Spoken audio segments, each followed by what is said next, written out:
मेरा भाई कश्मीर से निकलेगा, जम्मू जाएगा, अपना काम करेगा, जम्मू से वापस कश्मीर आएगा, 3.5-4 घंटे का सफर रहेगा, जम्मू से कश्मीर, कश्मीर से जम्मू। ये हमारी सरकार जब आई तो उन्होंने कहा कि आप गोली मारेंगे तो हम गोला मारेंगे। आप पिछले 3 वर्षों में अब कोई सीज फायर वायलेशन नहीं होती है। पाकिस्तान भी संभल गया है, किसी प्रकार की भी सीज फायर वायलेशन नहीं होती। अपने बच्चे पढ़ते हैं बाहर के देशों में, अपने बच्चों को आंच नहीं आने दी, लेकिन बाकियों के बच्चों को आंच, बाकियों को बच्चों को कब्रिस्तान में पहुंचाया, ये इनका काम रहा है। सुगौ नाले मदन सुशी ने मैं वापस के ये उन्होंने आपको एक बात बता दी है। साथ हरी सिंह ने भी जम्मू कश्मीर को भारत के साथ विलय किया, उसमें कोई नून में नक्ता ऐसा निकालने की बात नहीं है। मोदी जी की सरकार आई तो पहले ही सेशन में इस आर्टिकल 370 को खत्म किया। आज का दिन हमने इसलिए चुना कि हम ये बताना चाहते हैं कि कश्मीर में आप पढ़ा लिखा नौजवान ये भारतीय जनता पार्टी और सही सोच के साथ जाना चाहता है, इसलिए आज हमने ये दिन चुना है। मैं एडवोकेट शेख सलमान साहब को भारतीय जनता पार्टी में स्वागत करता हूं, इनको खुशामदीद कहता हूं और आगे चलकर इस प्रकार के नौजवान भारतीय जनता पार्टी को और आगे 4 चांद लगाएंगे, ऐसा मेरा पूरा यकीन है। मंच पर बैठे हुए हमारे MOS डॉक्टर दक्षिणा अंद्राबी जी, हमारे अभिजीत जसरोटिया जी, सुरेंद्र अंबरदार जी, इंजीनियर शौकत गयूर साहब और मंच पर विराजमान भारतीय जनता पार्टी के और वरिष्ठ कार्यकर्ता, यहाँ बड़ी संख्या में आए हुए मेरे नौजवान साथियों, बुजुर्गों और मेरी मातृशक्ति बहनों, आज का दिन बड़ा विशेष है। 5 अक्टूबर 2019 को एबॉर्गेशन ऑफ आर्टिकल 370 एंड 35A ये हुआ है। भारतीय जनता पार्टी ने 2019 में आते ही पहले पार्लियामेंट सेशन में, दूसरी बार जब मोदी जी की सरकार आई तो पहले ही सेशन में इस आर्टिकल 370 को खत्म किया है। ठीक बात है, ये अभी सुप्रीम कोर्ट के जोरे गेर है। 5 जजों की कमेटी, 5 जजों की टीम इसको सुन रही है। हमारे सभी यहाँ के नेता परसों गए थे वहां और सिब्बल साहब को हमारे चीफ जस्टिस ने किस प्रकार से ये कहा कि क्या ये आर्टिकल पार्लियामेंट खत्म नहीं कर सकती है, कि ये मुझे बताइए। पार्लियामेंट को यह अधिकार है कि इस आर्टिकल को खत्म कर सके।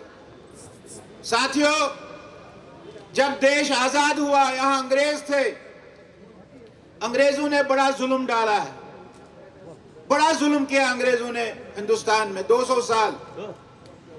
जब अंग्रेजों ने जुल्म डाला और बाद में हमारे लोगों ने बड़े जदोजहद की, बड़ा संघर्ष किया और उस संघर्ष के बाद जब अंग्रेजों ने यह फैसला किया कि हम भारत को स्वतंत्र करेंगे, भारत को आजाद करेंगे, लेकिन उन्होंने भारत के 2 टुकड़े कर दिए। इस भारत के 2 टुकड़े कर दिए उन्होंने और 1947 में बहुत खून खराबा हुआ। उस 1947 के खून खराबे को हम जानते हैं, लेकिन मेरे भाइयों, मेरे बहनों, अंग्रेजों ने एक इंस्ट्रूमेंट ऑफ एक्सेशन बनाया था और देश में 500 से ज्यादा महाराजे थे, उन सब महाराजाओं ने उस एक्सेशन पेपर पर साइन किए हैं और पूर्ण विलय किया है भारत के साथ। उस समय जो हमारे यहाँ के महाराजा थे हरि सिंह, उसने भी पूर्ण विलय किया है भारत के साथ। उसमें कोई इफ एंड बट्स नहीं है। ये जो आज लोग हमको कहते हैं कि उसमें कोई इफ एंड बट्स है, कोई इफ एंड बट्स में नहीं है। जो सभी महाराजाओं ने एक्सेशन पेपर पे साइन करके अपने क्षेत्र को भारत के साथ विलीन किया है, वैसा हरि सिंह ने भी जम्मू कश्मीर को भारत के साथ विलय किया।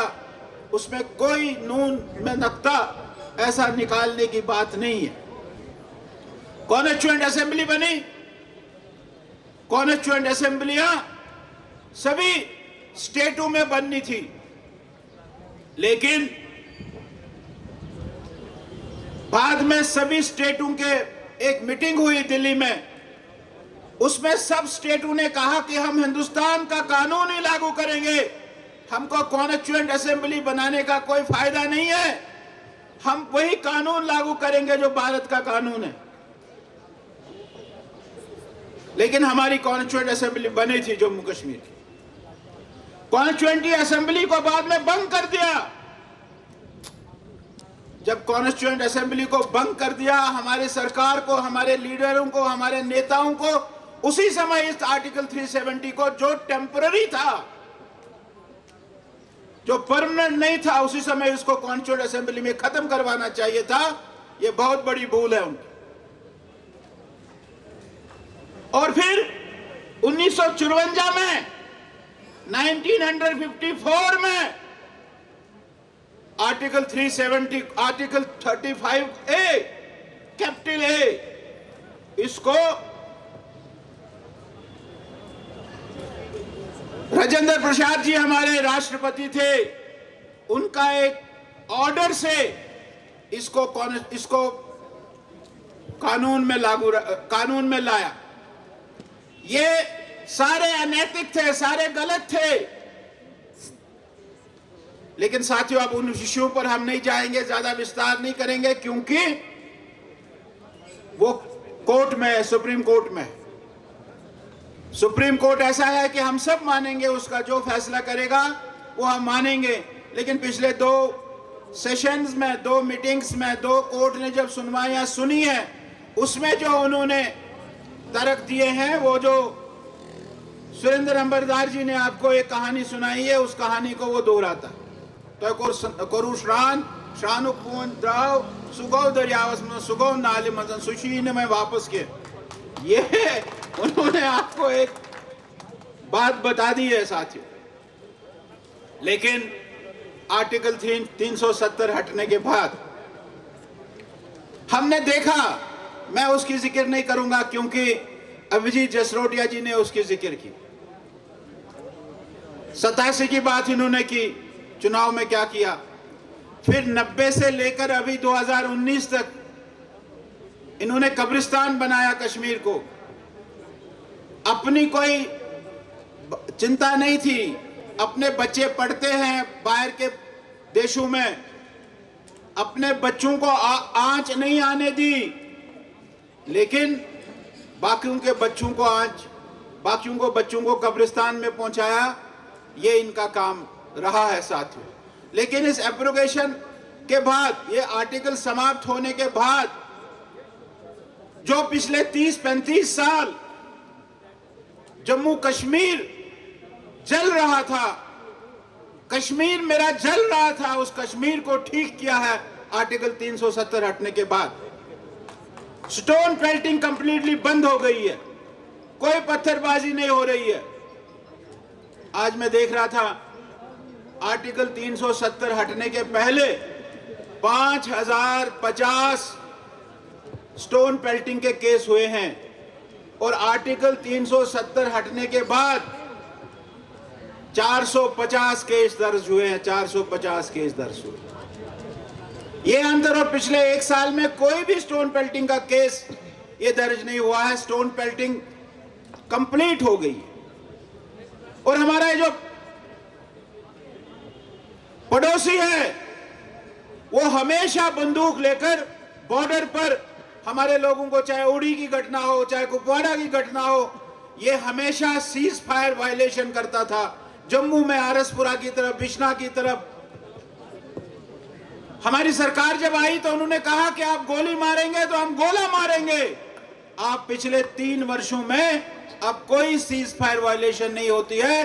पाकिस्तान भी संभल गया है, किसी प्रकार की भी सीज फायर वायलेशन नहीं होती है। सरकार ने एक फैसला लिया था, उन्होंने बंकर बनाने शुरू किए थे, इंडिविजुअल बंकर बनाए थे, कम्युनिटी बंकर बनाए थे। जब गोलाबारी होगी तो हमारे लोग उन बंकरों में चले जाएंगे, बच जाएंगे। लेकिन वो बंकर भी आज लोगों ने अपने बना के रखे हैं, अपने इस्तेमाल में उनके आते हैं, लेकिन आज बंकर में किसी को जाना नहीं पड़ता है। ये एक कोई क्रॉस बॉर्डर इन्फिल्ट्रेशन ये आजकल नहीं हो रही है, ऐसा हमारा उसमें है। ये जो हमारे स्कूल और कॉलेज रोज बंद होते थे, वो आज बंद हो गए। बताया हमारे अभिजीत जी ने कि 3 टायर सिस्टम 33,274 रिप्रेजेंटेटिव इलेक्ट हुए, पंचायत से लेकर डीडीसी मेंबर तक। होते कितने थे? 87 होते थे, 87 एमएलए। वो किसी और को बनने नहीं देते थे। कोई पंचायत का सरपंच नहीं बनता था। अगर सरपंच बनता था तो बीडीसी नहीं बनता था, बीडीसी बनता था तो डीडीसी नहीं बनता था। वैसे भी बीडीसी इन्होंने नहीं बनाया। पहली बार भारतीय जनता पार्टी की सरकार में 370 हटने के बाद 3 टायर सिस्टम हुआ है। आज सरपंच है, आज बीडीसी चेयरमैन है, आज पंच है और आज डीडीसी का मेंबर है, डीडीसी का चेयरमैन है। बहुत बड़ा विस्तार से उसके कारण तरक्की हुई है, ये भी आज हमारे सामने है। अभी मेरे शेख सलमान साहब ने जिक्र किया है कि एक मेगा इवेंट यहां पर हुआ है, G20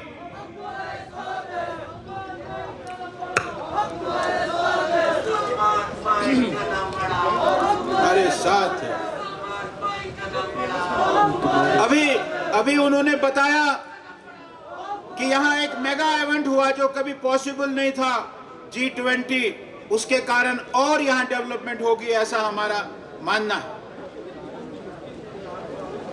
बहुत बड़ा बदलाव आ गया है। 2022 में 1,88,00,000 टूरिस्ट, 1,88,00,000 टूरिस्ट 2022 में यहां आया है। और इस साल का सरकार का अनुमान है कि 2.5 करोड़ टूरिस्ट जो है वो इस जम्मू कश्मीर में आएंगे। उसके कारण हम सब जानते हैं कितनी बड़ी तरक्की होती है। 2.5 करोड़ टूरिस्ट जब यहाँ आएगा तो टूरिज्म ये कितना बढ़ेगा, ये भी हमारे सामने है। हमारे यहाँ इंफ्रास्ट्रक्चर, रेल लाइन, अगले साल कश्मीर जो है रेल से जुड़ जाएगा। अब रेल से जब जुड़ जाएगा तो कितनी डेवलपमेंट होगी, इसका अंदाजा हम नहीं लगा सकते। मेरे सेब के भाई जो कहते हैं कि मेरा रास्ता बंद हो जाता है, मेरा सेब सड़ जाता है बसों में, अब उसका सेब नहीं सड़ेगा, उसका सेब रेल की बोगियों में जहां वो चाहेगा वहां जाएगा। यहाँ रेल लाइन आने वाली है। उस रेल लाइन के लिए दुनिया का सबसे बड़ा ऊंचा पुल दरिया चिनाब पर बना है। सबसे बड़ा ऊंचा पुल दरिया चिनाब पर बना है, ये भी हम सबके सामने। एक्सप्रेसवेज, कितनी बड़ी एक्सप्रेसवेज आई है।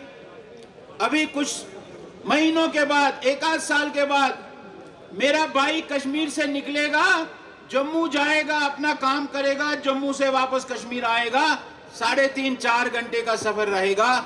जम्मू से कश्मीर, कश्मीर से जम्मू। ये इंफ्रास्ट्रक्चर की आज हमको पता था।